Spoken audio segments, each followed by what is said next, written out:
YouTube is a bit more, I would say, bit more for the intellectual audience because, of course, I have to be, when I speak about YouTube, I have to be a bit more formalized. Yeah. But here, scripting this was a new exciting thing because you're talking to students, right? Yeah. And you're explaining MVP to them.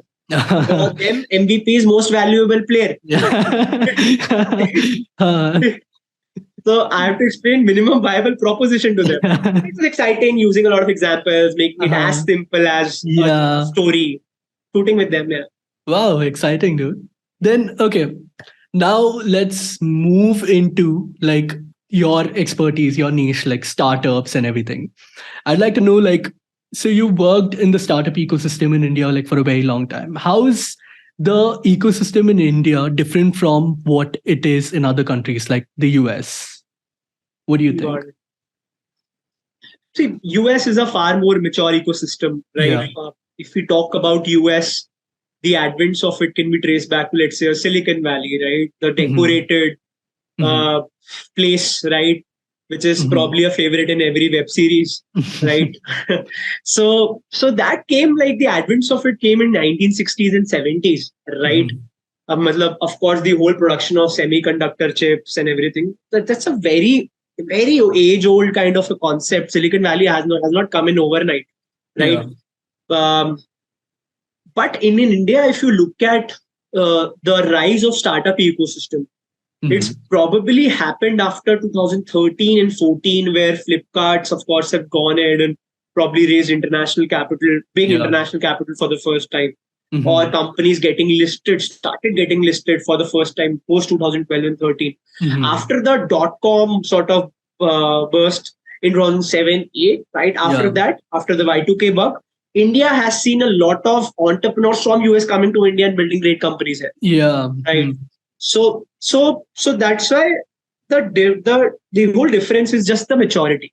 Nothing around that. There are more there are more investors, there are more startups in US. There is much more education around angel investing, around VC investing, around how a venture fund makes money.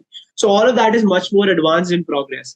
Yeah. But it's just a matter of time in India. If you look at, we're already third largest ecosystem. So yeah, I think we're gonna be top notch with America in the next, I think, 20 years or so.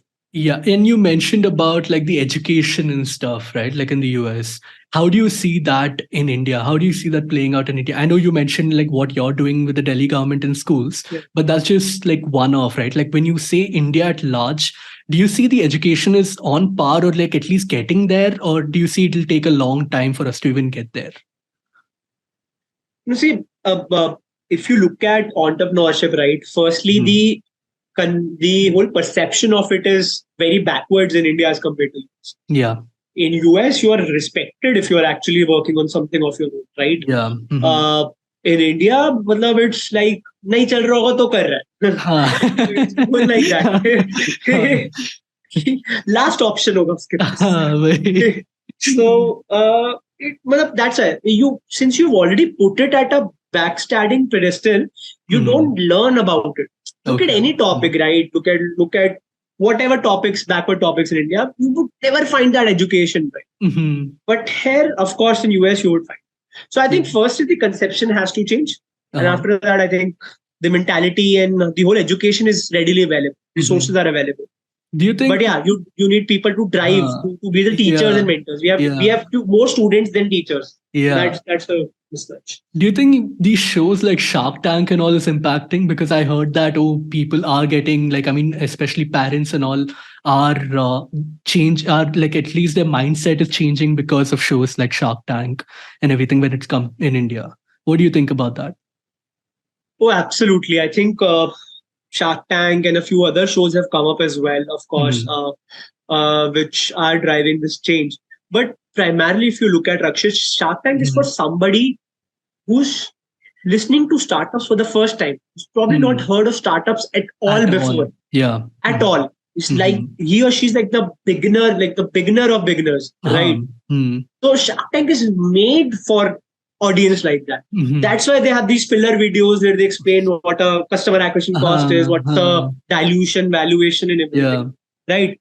But frantically, that's not practical knowledge entirely as well. Yeah. And nothing against Shark Tank, but people, when they hear that somebody's selling off their company for as low as 15, 20, 25 lakhs for 50, 60%, right? Yeah. People have this assumption that that's fine. That's ordinary to do so.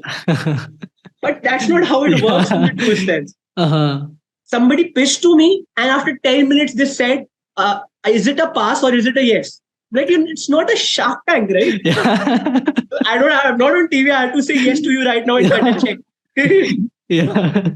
So, I know. And I heard that like most of these even deals also like don't even pan through, right? Like, absolutely. 50% of them don't, I heard. Absolutely. Right. I made a reel on it. My only reel, which has formally gone into 1 million views, was just this, that not every deal on Shark Tank gets funded, even if you're seeing it on TV.